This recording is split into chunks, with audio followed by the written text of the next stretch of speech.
Alright, I took a brief pause and put down some masking fluid on in my wet on dry block, the masking fluid. As soon as that dries, paint over it, let it dry, pull up the masking fluid, and that'll be white.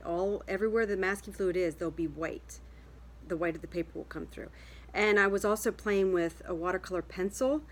If you do pencil in a wet area, it's very bold. Very bold. This is starting to dry, see? It works out. And if you scribble it in a dry area, see, this is where you draw and then shade and then go in and watercolor it. It comes up like that. So using pencils is very different than using brushes. You just have to work with it a little bit more different, a little differently, sorry.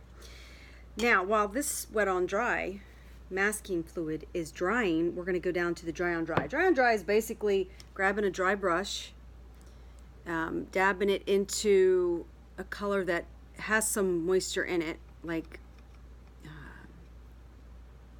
the blue I was using, and going onto dry paper. And you can see this is the effect of it. So different techniques have different effects. Like this is like a shading almost. See how that's dry on dry. You can add some water to it, see what happens. Then you go,